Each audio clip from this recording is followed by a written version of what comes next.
There is a war inside you that nobody sees. Not the kind with noise or blood, but the kind that happens in the silence between thoughts.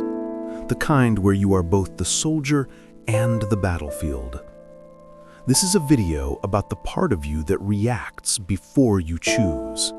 The part that makes you say things you don't mean. The part that keeps sabotaging the peace you're trying to build. This is about the invisible force controlling your days without your permission, and what happens when you finally see it.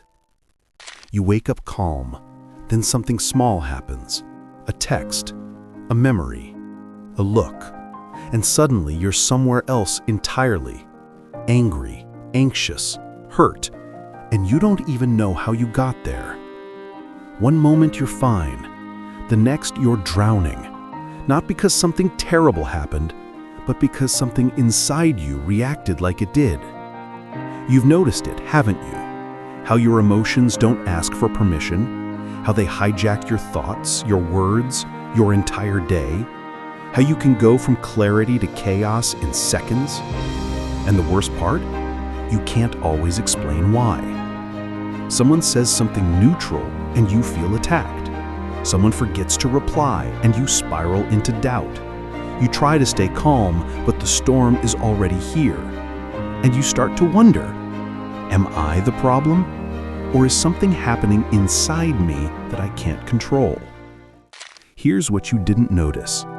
You are not your emotions, but you've been living as if you are. You say, I am angry, but anger is just happening inside you. You say, I am sad, but sadness is a wave passing through. You've confused the weather with the sky. And because of that, you've let temporary storms define your identity. You carry grief like a name tag. You wear anxiety like a second skin.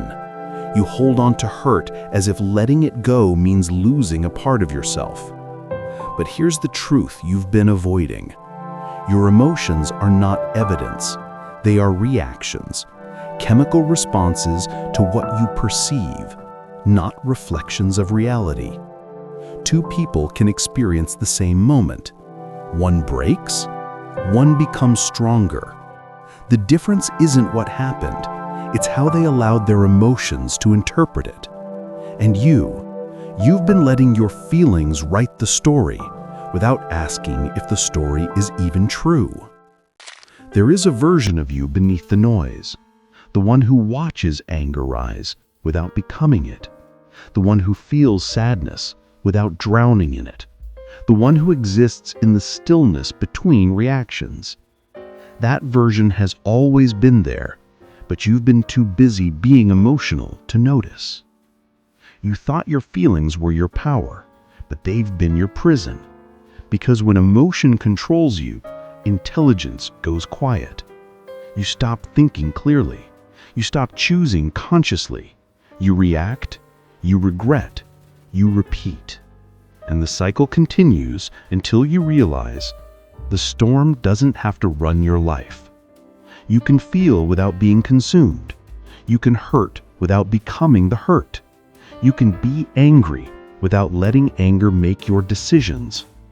This isn't about suppressing emotion. It's about not letting emotion suppress you. Here's what you forgot. Your emotions are visitors, not residents. They come, they leave, but you remain. Here's what you didn't notice. Every time you say I am before an emotion, you hand it your identity. You become it, and it becomes you. Here's what you've been avoiding. Most of your suffering doesn't come from life. It comes from your emotional reaction to life. The pain you carry is the pain you recreate. Here's what you're finally ready to hear. Freedom doesn't come from feeling less. It comes from observing more. When you can watch your emotions without being pulled into them, you become unshakable. You are not broken for feeling deeply. You are not weak for being emotional. You are simply learning to separate the weather from the sky. You are learning that you can feel anger without becoming an angry person, that you can experience sadness without living in it, that you can carry emotions without letting them carry you. This is your quiet power, not to be emotionless, but to be unmoved by the storm, to feel everything and still choose peace. You don't have to fight the war inside you. You just have to stop being both sides of it. Be still and watch what happens when you stop reacting. Echo Void, for the ones who think deeply.